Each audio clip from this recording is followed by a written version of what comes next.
Good morning, gentlemen. Welcome back to the channel Chief Engineers Tea Time Talk. I'm Ramesh and I'll be the pilot who will guide you through this channel. In this video, I picked up the topic of bumping clearance of a air compressor. I got some requests in mail, so I just thought I will touch the topic of bumping clearance and clearance volume. Academically, there's nothing much to talk about a bumping clearance. It will take just 5 minutes to just describe what it is, but I just thought it fit to analyze the underlying concept of a bumping clearance and talk about the practical aspects so that some people can probably understand it and avoid some possible breakdowns in future in the compressor. So keep watching. Thank you.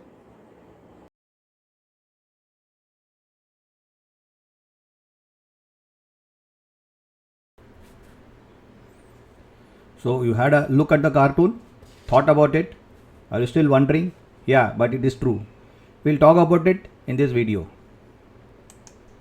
Here you can see the animation of a reciprocating air compressor. The piston is going from TDC to BDC and from BDC to TDC. So when the piston goes from TDC to BDC, it is just sucking in air through the suction valve. So this is the suction valve, and on its way up it is displacing the air out of the compressor, and this air goes and gets accumulated in the air bottle. This suction and the discharge valves both are usually of the plate type and allow flow only in one direction. That means the suction valve here will allow air to flow only like this, not like this, and the opposite will be the case with the discharge valve. It will allow air only to go from this direction to this direction and not the other way around. Now let us see what is the bumping clearance. This is a very important word, and let us try to understand this very well. Now the bumping clearance is actually a very easy thing to understand. It is a clearance between the top of the piston. So look at this. If you call this as the top of the piston, okay, and the bottom of the cylinder head. So this is the bottom of the cylinder head, right, with the gasket in place. So you can see that this is what we are talking about when we call about bumping clearance. Okay. So here and here. So this clearance. And this clearance is when the piston is exactly at the TDC. Now theoretically, for maximum efficiency of a compressor, it is best to have zero bumping clearance. Okay. Why? This part we will discuss in the latter part of this video when we talk about the clearance volume. Now practically there are other considerations. We need to allow for thermal expansion of the piston, correct? When the piston gets hot, obviously it is going to expand. If you have zero bumping clearance, this piston will hit the cylinder head bottom. Now for those of you who have overall compressors, you would have seen that there is so much of deposits on top of the piston and in the valves, carbon deposits. These carbon deposits may eventually build up on top of the piston and on the valves, especially when people use mineral oil and the valves are leaking, the deposits are more. A small bumping clearance gives room for these practical eventualities. That means it will allow for expansion of the piston, and also if there is a little bit of carbon buildup, it will be harmless. In fact, it will allow for the carbon to get compressed. But if you have no bumping clearance, even this carbon might not have space to get compressed, and it will go and create damage to the compressor. Now this bumping clearance can only increase as the machinery is operated. For example, if the crank bearing wears out, obviously the piston is going to drop and then increase the bumping clearance.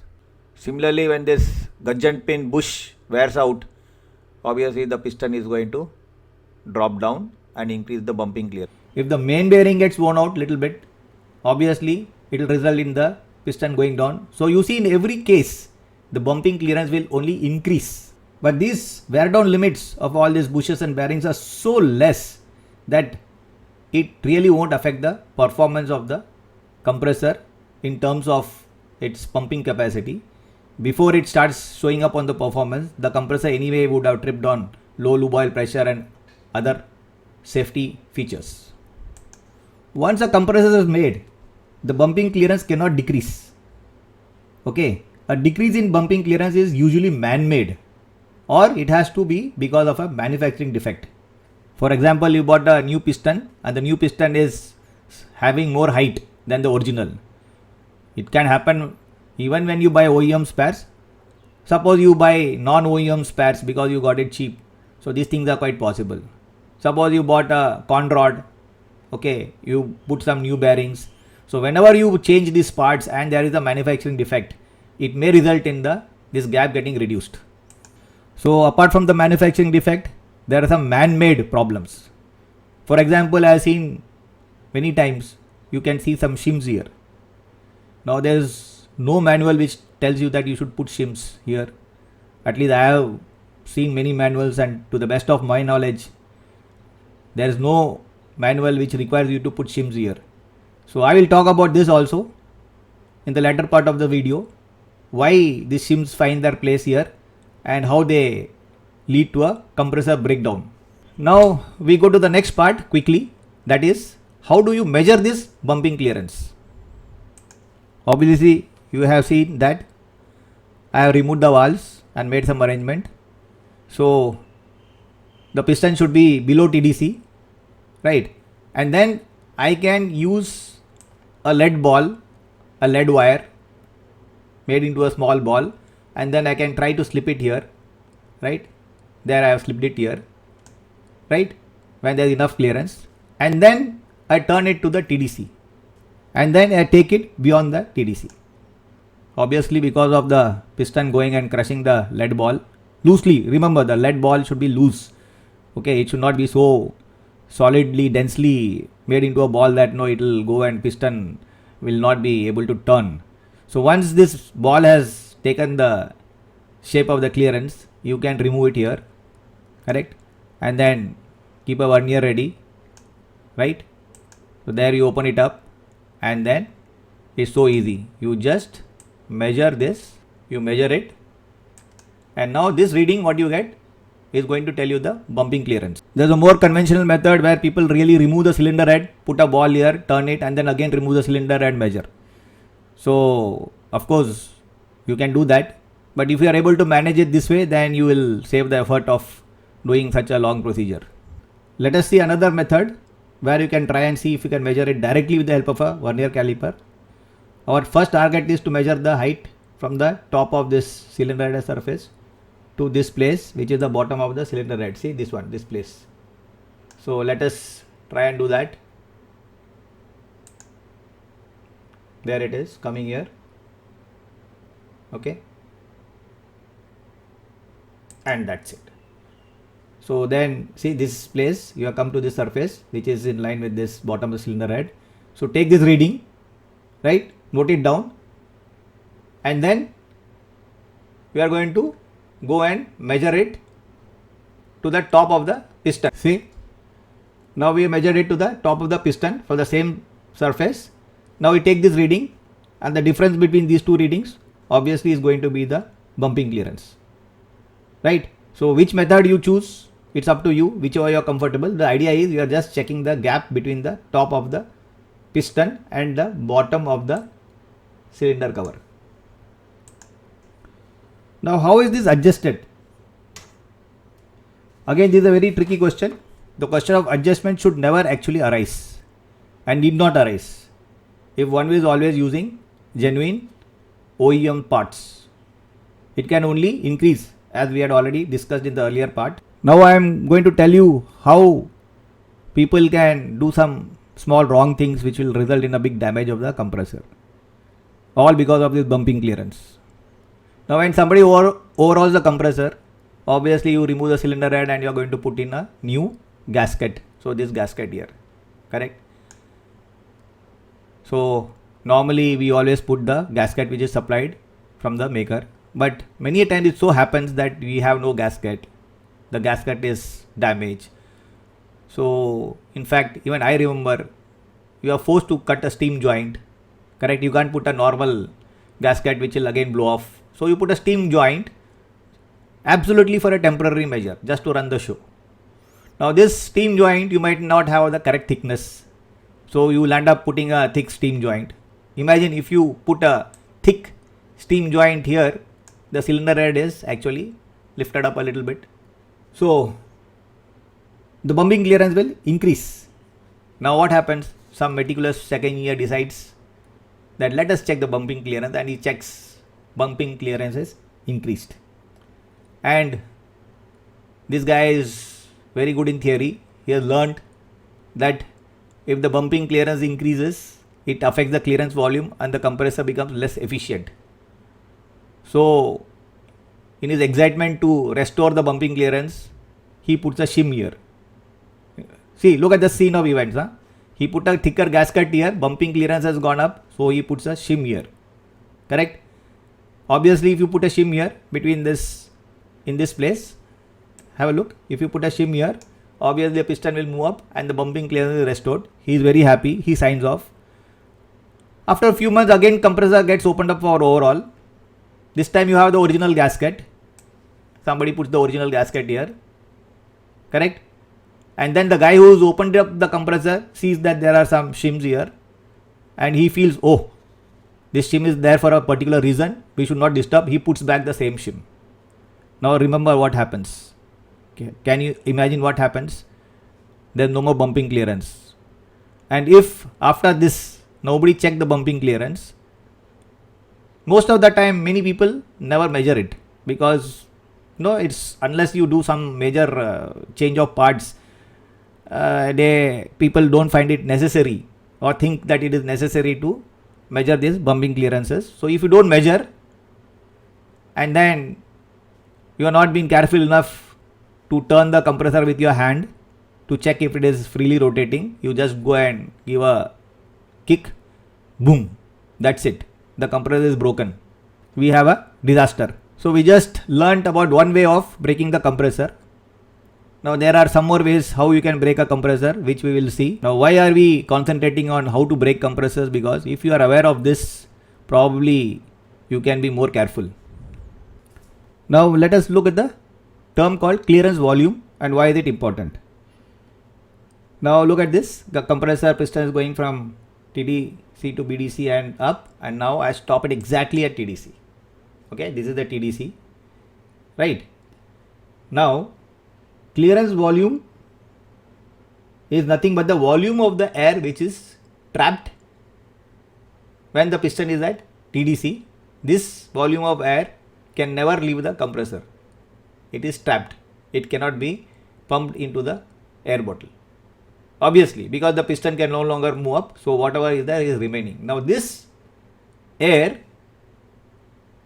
is perpetually remaining inside the compressor, and it keeps expanding, goes up and down, up and down. So whenever air is being compressed, it gets very hot. So this hot air will actually be contributing to an increase in the air temperature.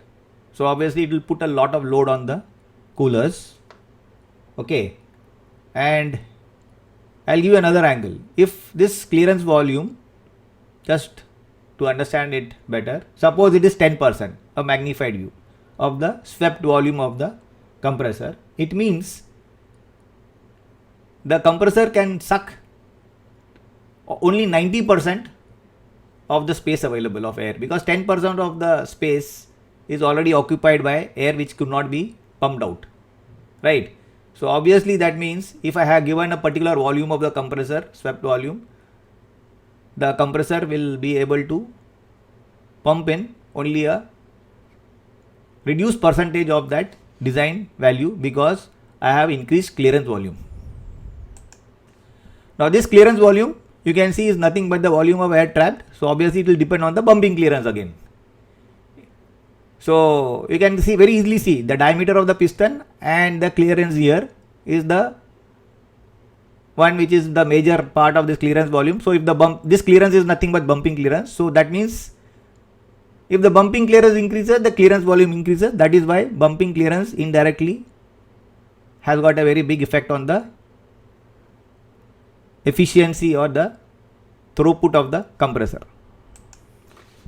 Now I am going to explain to you about a very amusing thing. It's good for introspection. We are calling this as a compressor, correct? So our mind says the primary job of this piston is to compress, but actually it is not true. If you compare this piston with the main engine piston, what is happening in a main engine piston? It is actually the main engine piston which is there to compress air, because we have to compress the air to bring it to self-ignition temperature so that combustion takes place, correct? So the main purpose of a main engine piston is to compress.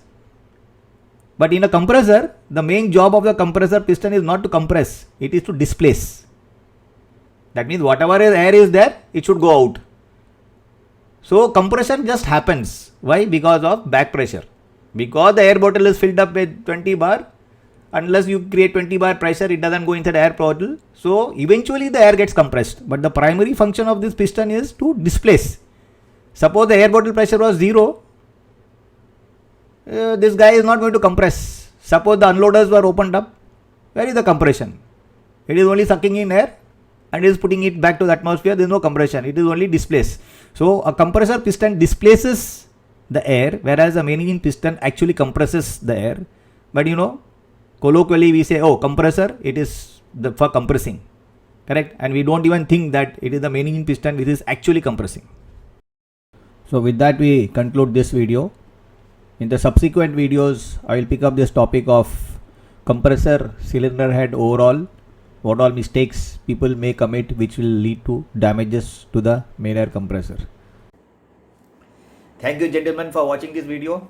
A big thank you for all those who have liked, subscribed, commented and kept me motivated enough by giving positive feedbacks. If you really like this video, please do subscribe, like, comment and share amongst your friends. In this video we talked about compressor. There are many more topics which are quite interesting enough, knowledge of which will avoid a few breakdowns. We'll see it in the forthcoming videos. Meantime, for all those who are studying for exams, all the best. For those who are sailing, happy sailing. I don't know how happy it is with this COVID thing going on, but still happy sailing, safe sailing and successful troubleshooting. Thank you.